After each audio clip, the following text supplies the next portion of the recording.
Hello বন্ধুরা, কেমন আছো? আমি ছোট্ট একটা রেসিপি নিয়ে চলে এসেছি।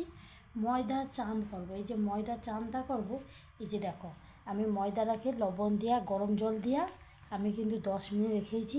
কী সুন্দর নরম হয়েছে দেখো। আবার বলেছি পরিমাণ মতো ময়দা নেবে, 10 মিনিট দেবে, রেখে দেবে গরম জল দিয়ে লবণ। এই দুটো আমি ডালু করছি, আর এইখানে একটা ঢাকনা আছে। এইবারে বেলে দেখো, এইভাবে বেলে নিতে হবে। আর সুন্দর করে আগে 2 হাত দিয়ে বেলে নেবে, তারপরে 1 হাত দিয়ে হালকা হালকা করে বেলতে হবে যেন সমান থাকে। চানগুলো কিভাবে তৈরি করি দেখো, বেলাটা সমান হয়ে গেছে। এই যে এইভাবে আমি গোল করে কেটে নেবো, এইভাবে। হ্যাঁ, এইভাবে একটু গোল করে কেটে দিচ্ছি। একই ব্যাপারে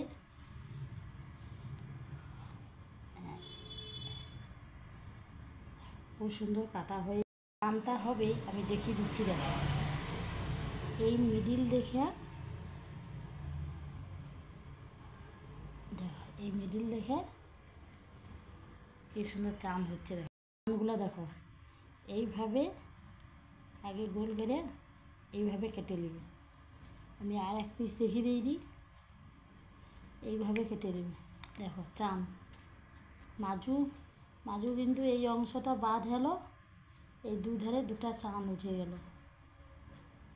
দেখো চান দেখো, এইভাবে আমি সবগুলো তৈরি। প্রথম তো আমি কাঁটাটা দেখিয়ে দিচ্ছি, এই যে কী সুন্দর চানগুলো দেখো। এইবারে এই যে লম্বা লাইনটা আছে, এইভাবে কেটে নেবে, এইভাবে চানগুলো কেটে নেবে। এই চানটা যদি ভালো লাগে আমাকে লাইক করবে, শেয়ার করবে, কমেন্ট করবে। আগামীকাল দেখা আছে, সবাই ভালো থাকো।